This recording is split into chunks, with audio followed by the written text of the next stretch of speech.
तो इस वीडियो में अभी मैं आपको general features of the organic compound के जो जनरल फीचर्स है उसमें आते हैं फर्स्ट सोलिबिलिटी। चूँकि ऑर्गेनिक कंपाउंड जो है वो नॉन पोलर इन नेचर है, नॉन पोलर यानी उन पे कोई भी नो पॉजिटिव या नेगेटिव चार्ज नहीं है, ना पार्शल ना कंप्लीट।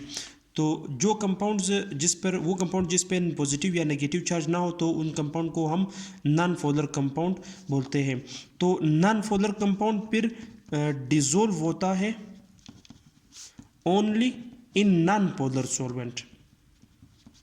इन नॉन पोलर सॉल्वेंट्स वो सिर्फ और सिर्फ नॉन पोलर सॉल्वेंट्स में ही डिसॉल्व होंगे। नॉन पोलर सॉल्वेंट्स की से मुराद बेंजीन,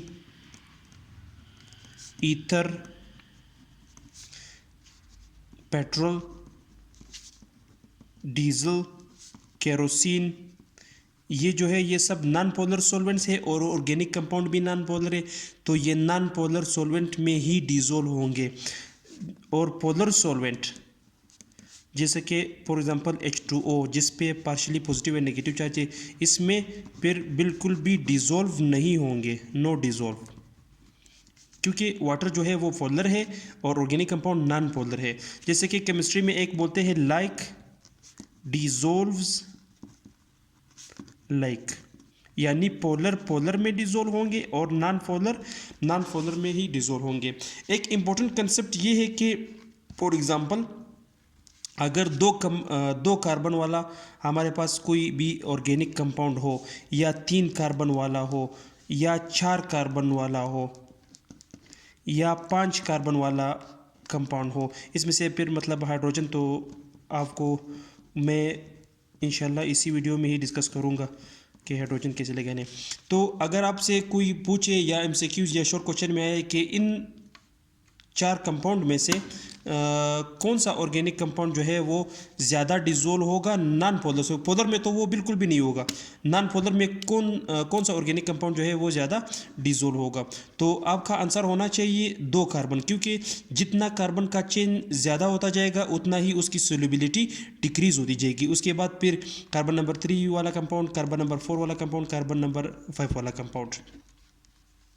तो यानी सोलिबिलिटी जो है वो इन्वर्सली प्रोपोर्शनल है नंबर ऑफ कार्बन चेन। और दूसरी प्रॉपर्टी में हम लोग पढ़ते हैं कैटिनेशन। कैटिनेशन कार्बन की एक प्रॉपर्टी है कि वो लॉन्ग चेन कंपाउंड्स बनाते हैं by combining with other carbon atoms. तो इस प्रॉपर्टी को, कार्बन की इस काबिलियत, इस एबिलिटी को हम कैटिनेशन बोलते हैं कि वो लॉन्ग चेन कंपाउंड्स बनाते हैं। ये लॉन्ग चेन कंपाउंड ब्रांच्ड भी हो सकते हैं और स्ट्रेट चेन भी हो सकते हैं। इसको हम बोलेंगे methane, ethane, propane, butane, pentane, hexane, heptane. इसको हम बोलेंगे नॉर्मल हिप्टेन, क्योंकि एक ही स्ट्रेट चेन है। और अगर हमारे पास कोई ऐसा कंपाउंड आ जाए जैसे कि ये वाला, इसको हम बोलेंगे आइसो, क्योंकि एक ही ब्रांच है, ये एक ब्रांच है। Methane, ethane, propane, butane, pentane, ये आइसो पेंटेन हम इस कंपाउंड को बोलेंगे। ये हाइड्रोजन फिर आप मतलब खुद से पूरी कर सकते हो, क्योंकि आपको वैलेंसी मालूम है कि कार्बन 4 बॉन्ड बनाएंगे।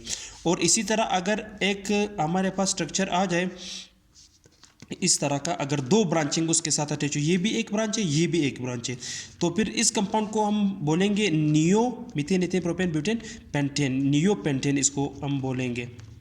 ये कार्बन की एक किस्म की रिप्रेजेंटेशन भी है ऑर्गेनिक कंपाउंड। ये इस प्रॉपर्टी को कैटिनेशन बोलते हैं। ये बिल्कुल इजी है। एक चीज़ यहाँ पर क्लियर होना चाहिए आपको कि ये वाला फॉर एग्जांपल अगर कोई आपसे पूछे कि ये ब्रांच है या ये बिल्कुल स्ट्रेट चेन है, क्योंकि ब्रांचिंग हमेशा टर्मिनल कार्बन पे जो है वो ब्रांचिंग नहीं होगी। टर्मिनल कार्बन से मुराद फॉर एग्जांपल ये अगर एक 5 कार्बन वाला कंपाउंड है तो ये इसका टर्मिनल कार्बन है, ये इसका टर्मिनल कार्बन है।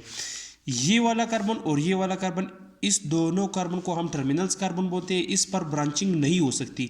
ब्रांचिंग या तो इस कार्बन पे होगी, या इस पर कार्बन पे होगी, या इस कार्बन पे होगी। इस केस में अगर हम देख ले तो ये टर्मिनल कार्बन है और ये टर्मिनल कार्बन है, तो ये वाला कंपाउंड जो है ये normal methane, ethane, propane, butane, pentane, hexane, heptane, ये नॉर्मल हिप्टेन है, बिल्कुल नॉर्मल, ये नॉर्मल हिप्टेन है। तो ये चीज़ आप बिल्कुल आपको याद होना चाहिए कि ये जो है ये ब्रांचिंग जो है वो टर्मिनल कार्बन से नहीं हो सकती, ये दरमियान में से होगा, यानी टर्मिनल पे नहीं हो सकती, बाकी हर कार्बन पे ये हो सकता है। इसके बाद दूसरा जो प्रॉपर्टी है वो non polar and polar nature है, क्योंकि कार्बन और हाइड्रोजन का जो इलेक्ट्रॉन नेगेटिविटी डिफरेंस है, इलेक्ट्रॉन